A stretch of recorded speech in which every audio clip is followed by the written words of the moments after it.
नमस्कार, KP college के online classes में एक बार फिर से आप सभी का स्वागत है। हम भी फर्स्ट ईयर के न्यू सिलेबस के अकॉर्डिंग चैप्टर स्टार्ट कर रहे हैं। हम लोगों ने चैप्टर 2 स्टार्ट कर लिया था प्रसार शिक्षा के बारे में। तो ये प्रसार शिक्षा का पार्ट 2 हम आज देख रहे हैं और ये हमारा चैप्टर है, ये आज कंप्लीट हो जाएगा। तो इसमें हमने देखा था कि प्रसार शिक्षा क्या है, यानी कि प्रसार शिक्षा की आवश्यकता क्यों हुई, इनके क्या महत्व होते हैं, इसको हम किस तरीके से यूज़ करें, इन सब के बारे में हम लोग पढ़ चुके हैं। प्रसार शिक्षा क्या थी, यानी कि ग्रामीण क्षेत्र में, यानी कि ऐसा एरिया जहाँ पे हम लोग स्कूल, कोचिंग सेंटर्स वगैरह प्रोवाइड नहीं कर पा रहे हैं, या फिर जो लोग प्रोवाइड तो है लेकिन वो लोग जा नहीं पा रहे हैं, तो ऐसे एरिया में हम लोगों ने क्या स्टार्ट की, प्रसार शिक्षा स्टार्ट की। यानी कि प्रसार शिक्षा का अर्थ था कि ग्रामीण क्षेत्र में हमें लोगों को शिक्षा और रोजगार देने के लिए ऐसे शिक्षा प्रारंभ करना जिससे क्या हो, वो घर रहकर भी अपनी समस्याओं को सॉल्व कर सके, प्रॉब्लम को सॉल्व कर सके और अपने जीवन में उन्हें यानी कि व्यवहारिक ज्ञान प्राप्त हो सके। तो उसी सीरीज में हम लोग आज देख रहे हैं कि प्रसार शिक्षा के कार्य क्षेत्र कौन कौन से, यानी कि प्रसार शिक्षा का हम यूज़ किन किन एरियाज़ में कर सकते हैं। तो इसमें हम देखते हैं, तो सबसे पहला एरिया है वो है बेहतर जीवन यापन के लिए, यानी कि प्रसार शिक्षा का यूज़ बेहतर जीवन यापन के लिए कैसे होगा। हम लोगों ने बात की थी प्रसार शिक्षा का यूज़ कहाँ कहाँ कर सकते हैं हम लोग, घर में, एजुकेशन, और हम लोगों ने देखा था कि घर के बनी चीज़ें हो गई वो बेच के हम लोग जीवन यापन कर सकते हैं, एजुकेशन प्राप्त कर सकते हैं। और हम लोगों ने बात की थी, जैसे कृषि की बात की थी, एग्रीकल्चर की,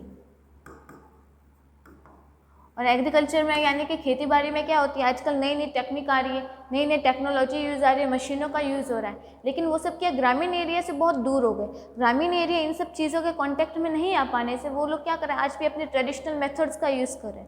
अब उन्हें हम उन चीज़ों से कांटेक्ट कैसे करवाएंगे, इनको हम उन चीज़ों के बारे में बताएंगे कि आपको इन समस्याओं का हल भी आपके पास है, कि आप इस तरीके से उनका यूज़ कर सकते हैं। आजकल नई मशीनें आ गई है तो आप मशीनों के माध्यम से भी अपना काम आसान कर सकते हो, लेकिन उन चीज़ों का ज्ञान नहीं है तो हम उन्हें किसके थ्रू पढ़ाएंगे, प्रसार शिक्षा के माध्यम से उन्हें बताएंगे। तो इससे क्या होगा, वो लोग अच्छी तरीके से खेती बाड़ी कर पाएंगे और अपना जीवन यापन अच्छे तरीके से कर पाएंगे। तो ये जो पहला कार्य क्षेत्र होगा, यानी कि बेहतर जीवन यापन के लिए, यानी कि हम बेहतर जीवन यापन के लिए प्रसार शिक्षा का यूज़ कर सकते हैं।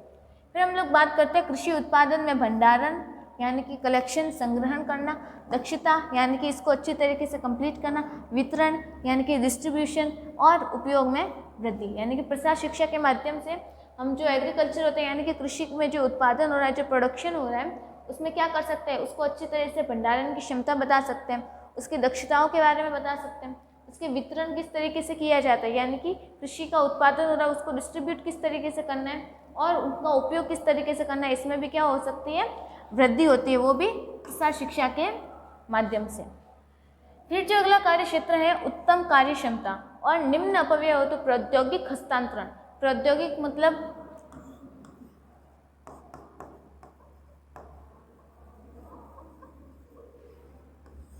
टेक्नोलॉजी, यानी कि हम टेक्नोलॉजी का यूज़ किस में करना, कार्य क्षमता को बढ़ाने के लिए और निम्न अपव्यय के लिए। यानी कि जब हम बिना टेक्नोलॉजी का यूज़ करें किसी भी काम को करने में, क्या हो रहा है, हमारा टाइम ज़्यादा वेस्ट हो रहा है। टाइम ज़्यादा वेस्ट होने के साथ साथ हमारी एनर्जी भी क्या हो रही है, ज़्यादा वेस्ट हो रही है। तो यानी कि अगर हम किसी मशीन का यूज़ करेंगे या फिर टेक्नोलॉजी का यूज़ करेंगे तो हमारी क्या होगी, काम करने की कैपेसिटी बढ़ जाएगी। अगर हम बिना मशीन के अगर कोई काम 2 घंटे में कर रहे हैं, अगर हम मशीन का यूज़ करेंगे तो वो काम 1 घंटे में पूरा हो जाएगा, यानी कि हमारा काम समय बच रहा है। समय बचने के साथ साथ हमारी एनर्जी भी बचेगी, यानी कि जो काम अगर दिन में हम एक काम 2 घंटे के लिए करते थे, तो अगर हमारा समय बच रहा है तो हम लोग क्या कर पाएंगे और अच्छी तरीके से उस काम को कंप्लीट कर पाएंगे, यानी कि हमारी कार्य क्षमता बढ़ जाएगी और हमारा जो टाइम वेस्ट है वो भी कम हो जाएगा। किसके थ्रू, टेक्नोलॉजी के थ्रू। फिर जब हम अगली बात करते हैं सामुदायिक विकास और ग्रामीण कल्याण, तो प्रसार शिक्षा हम ग्रामीण क्षेत्र में दे रहे हैं। अगर इन ग्रामीणों को, जो पढ़े लिखे नहीं है लोग, उनको अगर हम ये एजुकेशन दे रहे हैं तो उनका भी भला हो सकता है, लोक कल्याण की भावना जागृत होगी और सामुदायिक विकास होगा, यानी कि समाज के जितने भी लोग हैं वो एक दूसरे के साथ जुड़ जाएंगे और नई नई चीज़ों को सीखेंगे।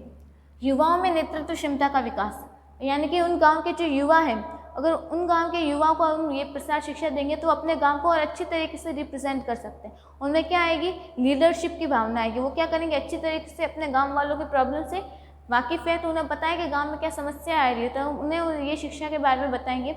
वो क्या करेंगे, अपने गांव के लिए लीडरशिप करेंगे।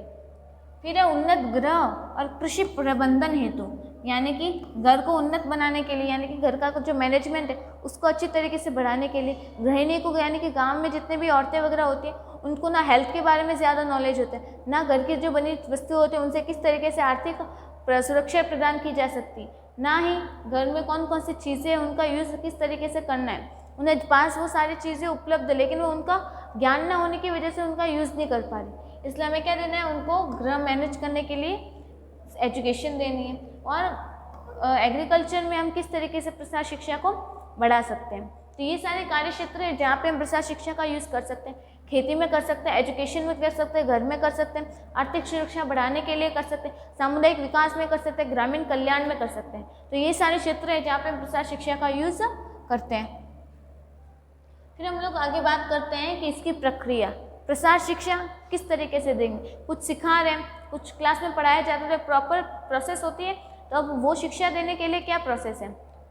तो सबसे पहले हम लोग बात करते हैं ध्यान आकर्षण करना, यानी कि ग्रामीणों को हमें ये शिक्षा देनी है तो किसी को भी कुछ सिखाने से पहले हमें क्या लेना होगा, उसका ध्यान अपनी तरफ खींचना होगा। अगर हम बच्चे के साथ खेल रहे हैं तो बच्चे का ध्यान हमारी तरफ नहीं है, बच्चे को चुप कराना है, तो उसके लिए क्या करना पड़ेगा, बच्चे का ध्यान अपनी तरफ आकर्षित करना पड़ेगा। तो उसी तरीके से क्या करना चाहिए हमें प्रसार शिक्षा के लिए, सबसे पहले ग्रामीणों का ध्यान आकर्षण करना है। अब ये ध्यान आकर्षण किस तरीके से होगा, उनकी जो प्रॉपर समस्याएं हैं अगर हम उनसे रिलेटेड कुछ नहीं बता रहे, ऐसे भाषण दिए जा रहे हैं कि आपको ये प्रसार शिक्षा इस तरीके से करनी है, ये करो वो करो, तो वो कभी इंटरेस्ट नहीं लेंगे।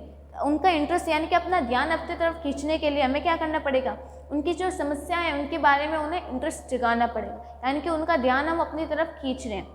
यानी कि क्या कर लिया, सबसे पहले उनका ध्यान को अपनी तरफ आकर्षित कर लिया। अब ध्यान आकर्षित करने के बाद उनकी क्या जगाएंगे, इंटरेस्ट, यानी कि उनको अट्रैक्ट कर लिया, उनका ध्यान अपनी तरफ खींच लिया।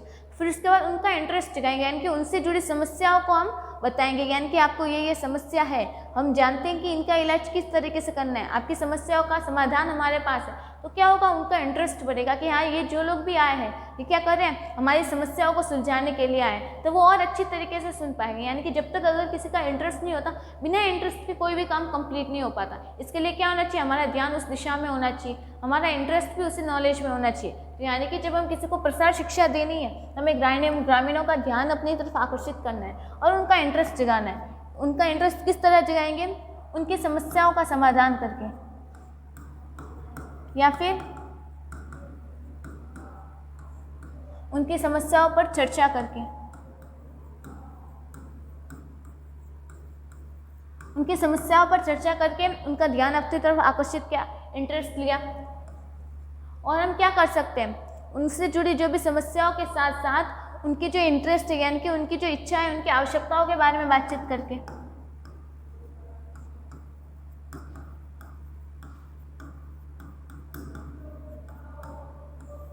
उनकी आवश्यकताओं पर चर्चा करके,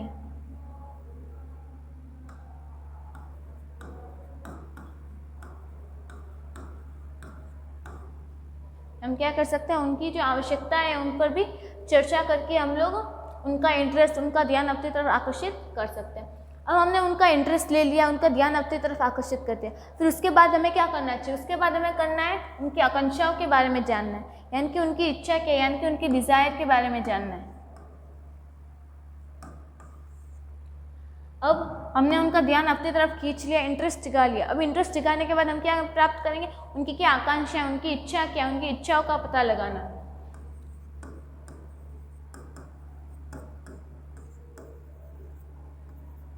इच्छाओं का पता लगाना। हम इनकी इच्छाओं का पता लगाएंगे, यानी कि वो क्या करना चाहते हैं। यानी कि अगर हम किसानों से बातचीत कर रहे हैं तो किसान की जो समस्या है उनके बारे में प्राप्त करेंगे, यानी कि उनको किस तरीके की समस्या है, वो क्या समाधान चाहते हैं, वो क्या करना चाहते हैं आगे जाके, ये सब हम जानकारी पता करके क्या करेंगे, उनकी आकांक्षाओं का पता लगाएंगे। फिर उसके बाद हम लोग जीतेंगे उनका विश्वास, यानी कि उनका विश्वास प्राप्त करेंगे, यानी कि उन्हें विश्वास दिलाएंगे। उनकी समस्याओं के बारे में हमने पता लगा लिया, समस्याओं के बारे में पता लगाने के बाद हम उन्हें ये बताएंगे कि आप हम पे विश्वास करिए, हम उन्हें उनकी समस्याओं का समाधान देंगे, तो वो हम पे क्या करने लगेंगे, विश्वास करने लगेंगे। क्योंकि विश्वास के बल पे वो क्या करेंगे, आगे और प्रसार शिक्षा जानने की कोशिश करेंगे। यानी कि हमने क्या कर लिया, विश्वास दिला लिया उनको। फिर इसके बाद उन्हें जानकारी देंगे, जानकारी का मतलब उन्हें नॉलेज दे रहे हैं, ज्ञान दे रहे हैं, ज्ञान प्रदान करना।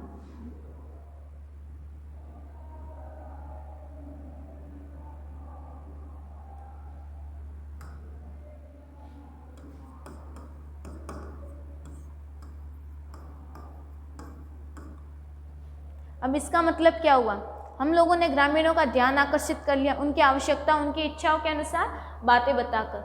फिर उसके बाद हम लोगों ने क्या, उनकी इच्छाओं का पता लगाया, यानी कि उनकी आकांक्षाओं के बारे में जानकारी प्राप्त की, उनका विश्वास प्राप्त किया। विश्वास प्राप्त करने के बाद उनकी समस्याओं को हम क्या करेंगे, जानकारी देंगे, यानी कि उनकी जो समस्या है उन्हें और चीज़ों के बारे में बताएंगे, उन्हें नॉलेज देंगे। मान लो टेक्नोलॉजी के बारे में बता रहे हैं, ठीक है, अब टेक्नोलॉजी के बारे में क्या करेंगे, उन्हें नॉलेज देंगे किस तरीके से इनका यूज़ करना है, यानी कि ज्ञान प्रदान करने के साथ साथ हम लोग क्या करेंगे, मशीनों का प्रयोग करना सिखाएंगे।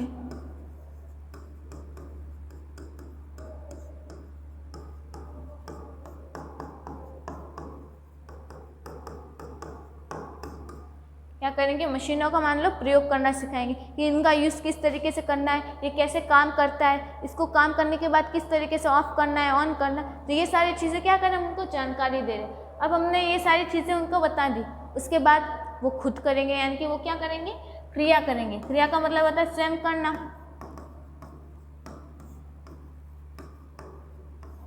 यानी कि हम लोगों ने क्या किया, उनका प्रयोग करना बता दिया। तब वो जब तक खुद नहीं करेंगे हम लोग क्या कर सकते हैं, उन्हें गाइड कर सकते हैं। यानी कि अगर कोई एक प्रसार शिक्षक है, प्रसार कार्य करता है, तो वो क्या कर सकता है, किसी को गाइड कर सकते हैं। तो यानी कि हम लोगों ने उन्हें गाइड कर दिया, उन्हें बता दिया कि कौन से रास्ते पर जाना है, किस तरीके से जाना है, वहाँ जाने के लिए आपको क्या साधन मिल सकते हैं, लेकिन जाना तो खुद को ही पड़ेगा, यानी कि कार्य तो खुद को ही करना पड़ेगा। तो हमने ये सब जानकारी दे दी, तो हमने क्या करना है, स्वयं उस कार्य को कंप्लीट करना है, यानी कि हमें खुद उस रास्ते पे जाना है। अब हम जा रहे हैं तो हमें क्या मिलेगी, संतुष्टि मिलेगी, यानी कि उसने जो जो बताया, हमने जिसने गाइड किया, तो हमने उसने जो बोला वो हमने सब कर दिया। हम लोग यहाँ से गए, उस बस में बैठे, हमें ये बस मिली, यानी कि हम स्वयं काम कर रहे हैं। अब हमने वो राइट बस मिली, सही बस मिली है, वो सब उसने जो बोला वो सब करने के बाद हम कहाँ पहुँच गए, अपनी मंजिल पे पहुँच गए, जहाँ हमें जाना था हम लोग पहुँच गए। अब वहाँ पहुँचने के बाद क्या सेटिस्फेक्शन मिलेगा, हाँ उसने बोला था कि ऐसा करेंगे तो ये इस तरीके से हो जाएगा, तो हाँ मैंने किया, मैंने ये उसने जो बोला मैंने वो बस पकड़ ली, तो अब मैं अपने डेस्टिनेशन पे पहुंच गया या पहुंच गई। तो हमें क्या मिल गई, सेटिस्फेक्शन मिल गया, कि संतुष्टि मिल गई। अब यही किसे मिलेगा, किसानों को, ग्रामीण लोगों को भी मिलेगा, कि उन्हें जो बताया कि अगर उन्होंने वो किया है, काम कंप्लीट कर दिया, तो उन्हें क्या मिलता है, सेटिस्फेक्शन मिलता है, यानी कि संतुष्टि मिल रही है, वो सेटिस्फाई हो रहे हैं। जिससे क्या होगा, अब वो बाद में क्या करेंगे, मूल्यांकन करेंगे, देखेंगे कितना काम कंप्लीट हुआ, अच्छा हुआ है या नहीं, उन्होंने कितना सीखा, अगर कहाँ कम नहीं सीखी तो कहाँ कमी रह गई। तो इन सब के बारे में जानकारी कौन प्राप्त करेगा, प्रसार शिक्षक या प्रसार कार्यकर्ता।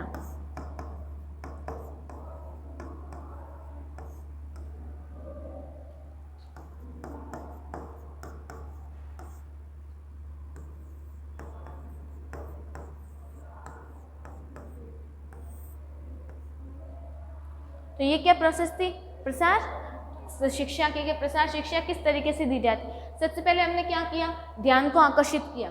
ध्यान आकर्षित करने के बाद हमने उनकी अभिरुचियों का पता लगाया, यानी कि उनका इंटरेस्ट जगाया। इंटरेस्ट जगाने के बाद हम लोगों ने ये काम किया कि उनकी इच्छाओं का पता लगाया। इच्छाओं का पता लगाने के बाद हमने उनका विश्वास प्राप्त किया। फिर हमने उन्हें जानकारी दी, उन्हें यानी ज्ञान दिया। उन्हें ज्ञान देने के बाद हम लोगों ने उनसे क्रिया करवाई, यानी कि उन्होंने स्वयं करना सीखा। और स्वयं किया तो उन्हें क्या मिला, सेटिस्फेक्शन मिला, यानी कि संतुष्टि प्राप्त हुई। संतुष्टि प्राप्त होने के बाद उन्होंने क्या किया, हम लोगों ने जो भी प्रसार कार्य करता है, जो भी प्रसार शिक्षक है, उन्होंने क्या किया, उनके कार्य का मूल्यांकन किया। ये पूरी प्रोसेस थी कि प्रसार शिक्षा किस तरीके से दी जाती है। तो इससे पहले हम लोगों ने देखा था प्रसार शिक्षा के कार्य क्षेत्र, यानी कि प्रसार शिक्षा किन किन क्षेत्रों में दी जाती है। तो हमारे ये जो प्रसार शिक्षा का टॉपिक था ये कंप्लीट हो गया। इसमें हम लोगों ने इनकी परिभाषा के बारे में पढ़ लिया, इनका महत्व या उद्देश्य क्या होता है, ये देने के लिए जो प्रसार कार्यकर्ता, प्रसार शिक्षक लगे होते हैं वो किस तरीके के होने चाहिए। प्रसार कार्यकर्ता, प्रसार शिक्षा का हम लोगों ने कार्य क्षेत्र पढ़ लिया। और फिर हमने देखा प्रसार शिक्षा की प्रक्रिया की, ये किस तरीके से बच्चों को या फिर ग्रामीणों को दी जाती है। तो हमारा ये जो चैप्टर था, चैप्टर 2 प्रसार शिक्षा, ये कंप्लीट हो गया। और इसी के साथ हमारा ये जो यूनिट फर्स्ट थी ये भी कंप्लीट हो गई है। तो यूनिट फर्स्ट में हम लोगों ने 2 टॉपिक पढ़े। पहला गृह विज्ञान का परिचय, इंट्रोडक्शन ऑफ होम साइंस, और सेकंड पढ़ा हमने एक्सटेंशन एजुकेशन, यानी कि प्रसार शिक्षा। ये 2 टॉपिक के साथ हमारे ये जो यूनिट फर्स्ट थी ये कंप्लीट हो गई। अब हम नए वीडियो में मिलेंगे यूनिट सेकंड के साथ। तब तक के लिए धन्यवाद।